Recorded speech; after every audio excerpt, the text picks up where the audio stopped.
This is my voice interpretation, the second one of Telephone Nightmares. My goals for today are pronouns and past, present, future, tense verbs, so on and so forth.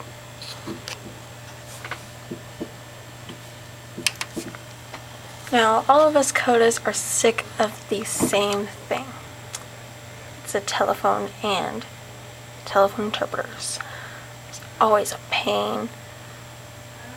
I remember a long time ago when I was 4,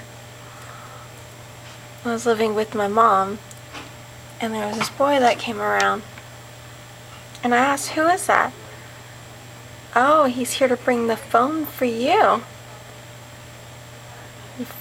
For me? I was only 4 years old. What do you mean, who? For me? So I looked up at her, I was like, really? Okay, I'll bite at it.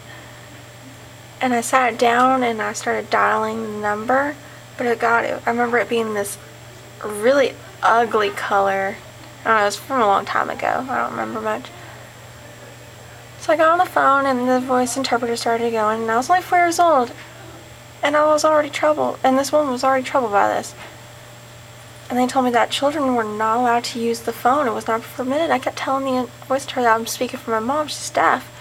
Yeah, she's standing right here. She is deaf. And so I started to slowly explain, and then the interpreter just hung up. I didn't understand that. I was 4 years old, and I kept telling my mom, well, I don't want to. My mom kept telling me it's going to be all right. Eventually, as time passed, and I started to learn how to use the phone, and not voicing like a baby, but voicing like an older person.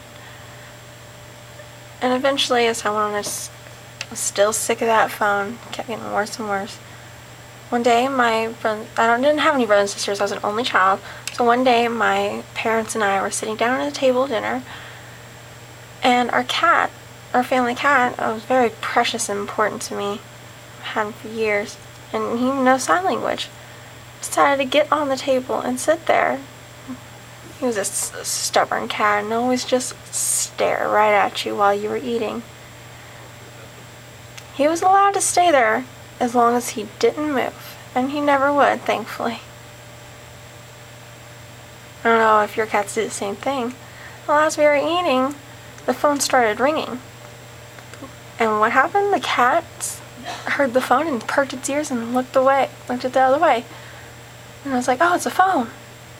My mom kept saying, well, phone, who's calling us? Who is it? And I said, I don't know. My mom said, well, you're here, you can hear, tell me who it is. And I kept telling her over and over again, I don't know who is on the phone. Finally, she realized that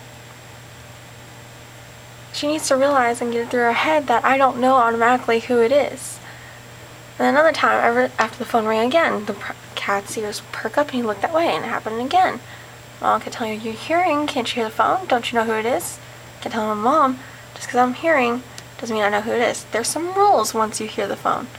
Once you hear the phone, you gotta get up, you gotta go over there and walk, pick up the phone, say hello, and then that's when you find out you know who it is.